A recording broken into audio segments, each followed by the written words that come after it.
Bonjour chers élèves de CAP PSR et ATMFC. Aujourd'hui, je profite de la préparation d'une soupe pour vous faire cette vidéo et faire un rappel sur les postes d'épluchage et de taillage en cuisine professionnelle. Alors bien sûr, cette vidéo, elle va se faire à la maison, mais elle vous permettra de savoir comment adapter chez vous les techniques que vous travaillez en cours et que vous travaillerez en milieu professionnel et tenter d'appliquer toutes les règles d'hygiène que nous travaillons régulièrement et en particulier la marche en avant. Je vous rappelle que la marche en avant, c'est un principe d'organisation qui va maintenir une sécurité alimentaire de la réception des denrées jusqu'à la remise au consommateur. Alors, le but, c'est que le circuit propre ne croise pas le circuit sale. Alors, aujourd'hui, eh bien, on va commencer tout comme en atelier par le bio-nettoyage de la surface sur laquelle nous allons travailler. Alors, je vous ai fait un petit rappel de la définition globale du bio-nettoyage. Le bio-nettoyage permet de réduire, voire, et c'est l'objectif, supprimer, les micro-organismes présents dans un milieu, ici le milieu de la cuisine. Et bien sûr, j'ai précisé également l'objectif, éviter des contaminations ou des infections. Alors vous vous rappelez bien sûr, comme vous le travaillez en cours, dans les types d'infections, par exemple les TIAC, toxi-infections alimentaires collectives. On reviendra sur ce terme-là dans une autre vidéo. Alors, le bio-nettoyage, allons-y. On va commencer par ça, de l'autre côté, en cuisine. Petit rappel, avant de commencer, toujours, alors lorsqu'on est en situation de TP, bien sûr, se mettre en tenue, c'est évident, attacher ses cheveux, mettre la charlotte, ça, ce sont des habitudes que vous avez tous maintenant. En cuisine, en entrant, bien sûr, la propreté au bout des doigts. Donc, je vous rappelle les techniques du lavage de mains. Donc, se mouiller les mains, savonner, frotter les ongles, les mains, les poignets, rincer et sécher. En cette période de virus, c'est capital d'être très vigilant sur le nettoyage des mains. Alors, vous allez me suivre et on va faire une rapide démonstration. Je commence donc par me mouiller les mains.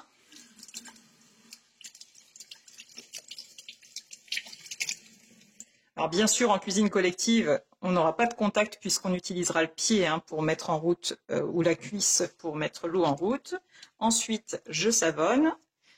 Donc, je savonne bien l'ensemble de mes mains, le contour des pouces, entre les doigts, les ongles. Donc, on peut même utiliser une brosse dans l'idéal. Le tour des poignets. Et on va ensuite pouvoir laver et rincer.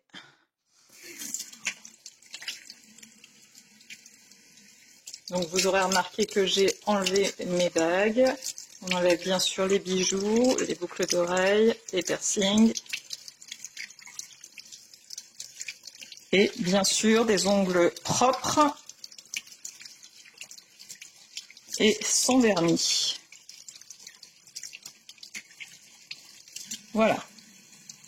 Et bien sûr, on va pouvoir se sécher les mains dans un essuie-tout pour avoir les mains bien propres. Voilà, mon entrée en cuisine est faite. Ensuite, première chose, eh bien, je vais préparer mon plan de travail, c'est-à-dire faire un bio-nettoyage pour décontaminer. Pour rappel, il existe une théorie de la propreté pour une action de nettoyage efficace, qui est le cercle de Sinner. Donc ce cercle de Sinner, il nous permet de constater que l'efficacité d'un nettoyage, en fait, dépend de la combinaison de 4 facteurs. Alors 4 facteurs sur lesquels on va passer assez rapidement, puisque vous les connaissez bien. L'action, bien sûr, de la température, c'est-à-dire la température de l'eau à laquelle va être ajouté le produit. Bien sûr, l'effet de la chimie le choix du produit va être essentiel. On va avoir une action de produit particulière en fonction de ce qu'on va utiliser.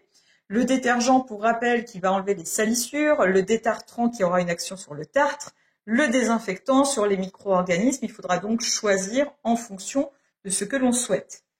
L'action mécanique, et oui, vos petits bras vont être utiles. L'action apportée sur la surface traitée va être importante. Hein, vous allez soit effectuer un balayage si vous êtes au sol ou un frottage. Tous ces éléments-là vont être essentiels pour l'efficacité de votre procédure de nettoyage. Et enfin, l'action du temps, le temps de contact nécessaire pour que le produit agisse.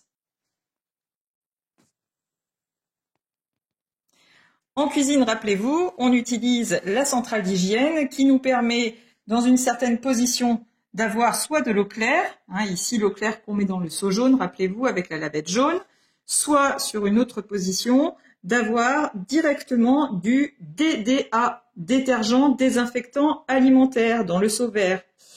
Donc, regardez ici, plus bas, voilà, vos seaux tels que vous les utilisez. Moi, chez moi, je n'ai pas de détergent désinfectant alimentaire, hein, je n'ai pas un produit déjà avec deux propriétés différentes, donc je vais utiliser d'une part un détergent, voilà. Donc ce détergent, je vais pouvoir regarder bien sûr derrière les règles d'utilisation. Donc j'ai forcément les propriétés et le mode d'emploi. Donc tournez l'embout jusqu'à ce que le symbole Spray On soit orienté vers le haut. Vaporiser, laisser agir un instant, donc là encore le temps d'action. Essuyer avec un chiffon mouillé, sécher éventuellement avec un chiffon sec. Donc voilà pour le détergent. Donc je vais faire un premier nettoyage puisque je vous rappelle qu'on ne met jamais un désinfectant sans avoir d'abord nettoyé notre surface avec un détergent. Et donc j'utiliserai alors juste pour précision, hein, il s'agit bien d'un produit, toujours vérifier quand vous utilisez un produit comme celui-ci, que ce soit un nettoyant cuisine. Hein. Nous, en professionnel, on utilise bien du détergent désinfectant alimentaire, c'est précisé, donc soyez vigilants. Et je vais également utiliser donc un antibactérien qui lui aussi est adapté pour toutes les surfaces et en particulier les cuisines. Regardez, la cuisine, plan de travail, je peux l'utiliser. Le mode d'emploi de mon désinfectant, vaporiser directement sur la surface, laisser agir, quelques secondes pour dégraisser, 5 minutes pour tuer les bactéries, ce que l'on fait nous en cuisine, 15 minutes pour une désinfection en profondeur. Donc aujourd'hui, on se limitera à 5 minutes pour tuer les bactéries. Rincer ensuite avec une éponge humide. Donc voici ici mon poste de taillage hein, qui va me servir tout à l'heure. Donc je vaporise comme indiqué sur ma surface. Je laisse agir. Donc je vais couper hein, le temps de l'action et je reprendrai ensuite. Donc mon temps d'action est passé. Je prends une lavette mouillée et donc je vais pouvoir passer un coup avec ma lavette humide en appliquant la technique de la godille. Et sans oublier, bien sûr, hop, les bordures.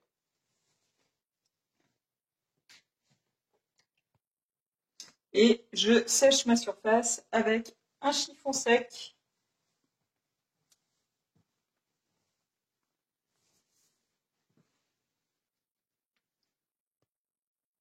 Ayant maintenant mis mon détergent et ma surface étant propre, je vais pouvoir mettre mon désinfectant. Donc là encore, on a vu la notice qui indiquait de vaporiser sur la surface et laisser agir 5 minutes pour tuer les bactéries. Et je rince maintenant avec ma lavette humide.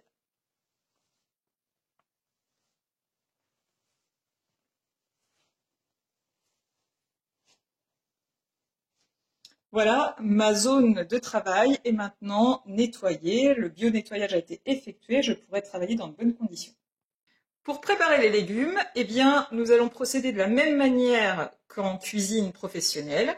D'abord, nous irons dans la zone de denrée ou la réserve pour sortir les légumes de l'armoire froide positive. Donc, je vous rappelle que l'on conserve les légumes entre 3 et 7 degrés dans le bac à légumes quand on est au domicile ou dans l'armoire froide qui est destinée aux fruits et légumes lorsqu'on est au lycée. Ensuite, eh bien, vous verrez que nous essaierons de respecter le circuit pour aller vers ce qui correspondra à la légumerie pour laver ou éventuellement décontaminer les légumes. Dans notre cas, eh bien, nous allons simplement faire un lavage et un rinçage puisque nos légumes seront cuits. Il s'agit d'une soupe. Si nous mangions nos légumes crus, bien sûr, il faudrait procéder à une décontamination. Enfin, nous irons dans la partie qui correspond à la partie propre, la cuisine, pour tailler les légumes, donc la surface que j'ai décontaminée tout à l'heure. Donc vous voyez que nous allons essayer de respecter la marche en avant, c'est-à-dire que les denrées propres ne retourneront plus vers une zone sale. Alors, je vais vous montrer comment s'organise ma cuisine. Je vous rappelle que bien sûr, nous sommes à domicile, donc le respect n'est pas toujours idéal, hein, on fait en fonction de l'espace que nous avons. Donc ici, l'espace qui est là correspond à la zone de denrées au lycée, c'est-à-dire la réserve. Donc ici, vous pouvez repérer l'espace dans lequel je conserve mes denrées sèches.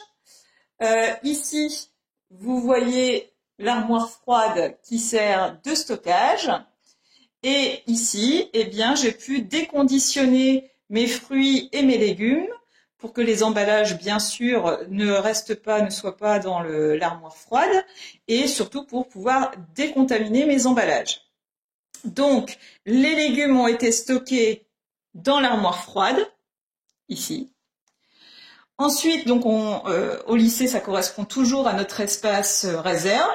Et j'ai déjà sorti les légumes en préparation de ma soupe, ce qu'on positionne d'habitude sur le chariot, dans un cul de poule. Donc moi, j'ai utilisé un saladier. Donc mes légumes sont prêts.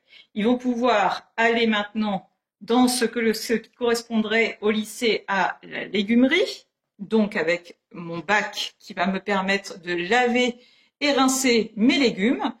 Puis j'arriverai dans ce qui correspond à la zone propre, c'est-à-dire à l'espace qui nous sert en cuisine pour faire mon épluchage et mon taillage sur la zone qui a été décontaminée. J'ai donc préparé mon bac avec de l'eau claire pour laver mes légumes. Donc, hop, je mets mes légumes dans l'eau claire. Donc, comme je l'ai expliqué tout à l'heure, ici, pas besoin de décontaminer, de désinfecter avec de la javel diluée puisque mes légumes seront cuits. Donc, je nettoie bien mes légumes. Alors, je vais vous passer ce moment et ensuite, eh bien, on se retrouvera au moment du rinçage. Donc voilà, mon lavage a été fait, j'ai de nouveau fait couler de l'eau claire dans mon bac et cette fois-ci, eh bien, je viens de faire le rinçage. Donc j'ai en fait utilisé 2 bacs différents d'eau. Mes légumes étant maintenant lavés et rincés, eh bien, je vais pouvoir, alors vous au lycée, vous pouvez les mettre à égoutter. Là, je vais directement les mettre donc dans un nouveau cul de poule. J'avais mon cul de poule ici avec les légumes sales. Je vais maintenant un nouveau cul de poule propre pour mes légumes propres afin toujours de respecter la marche en avant. Donc on se retrouve une fois que tous les légumes seront installés et que j'aurai organisé mon poste de travail pour l'épluchage. Donc je vais organiser mon poste de travail pour faire de l'épluchage.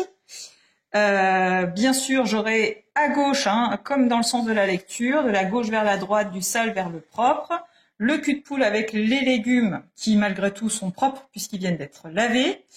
Ensuite, eh bien, j'anticipe hein, puisque dans un premier temps, je vais faire de l'épluchage et ensuite je ferai du taillage.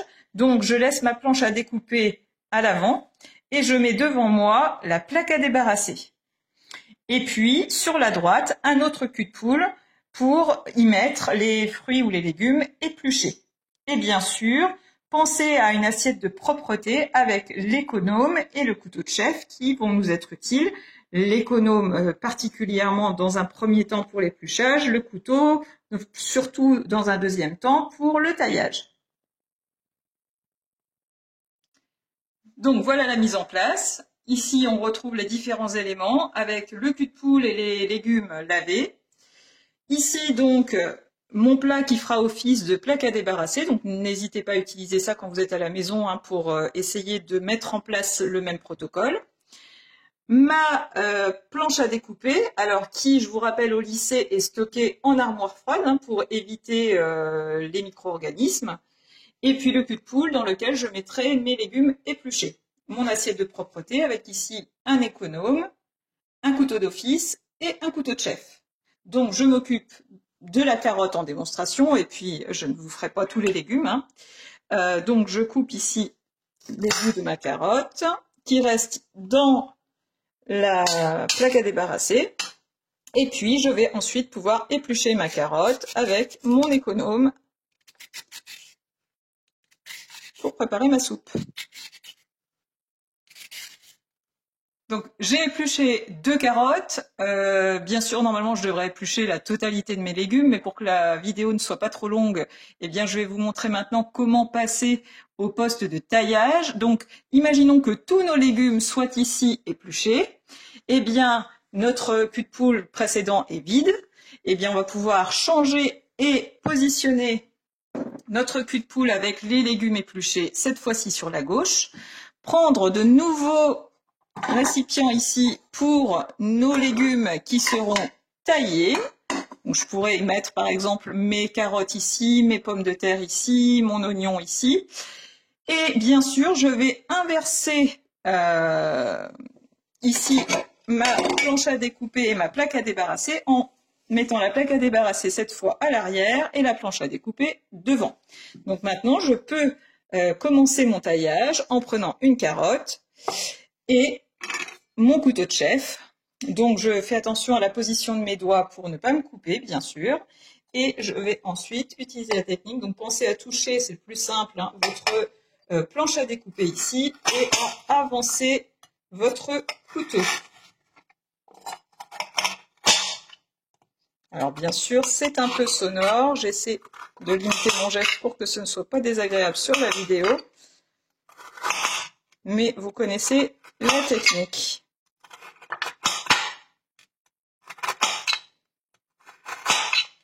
Voilà. Donc mes carottes sont taillées et je vais pouvoir ensuite les mettre dans le contenant qui correspond. Donc, en conclusion, voilà l'organisation de notre poste de taillage avec cette fois le cul de poule avec les légumes épluchés qui repasse sur la gauche, notre planche à découper qui revient devant, toujours avec notre assiette de propreté hein, que j'aurais pu mettre plutôt ici, hein, c'est plus pratique, et les récipients ensuite au-dessus, la plaque à débarrasser qui est repassée à l'arrière. Une petite précision avant de conclure. Bien sûr, je me suis lavé les mains plusieurs fois puisque en cuisine, pensez à vous laver les mains toutes les 20 minutes. Et puis, bien sûr, après mon bio-nettoyage, je me suis également lavé les mains. Voilà, donc eh bien maintenant, quand nous aurons épluché tous nos légumes, nous pourrons passer à la cuisson, mais qui fera l'objet d'une autre vidéo. Bonne soirée à vous!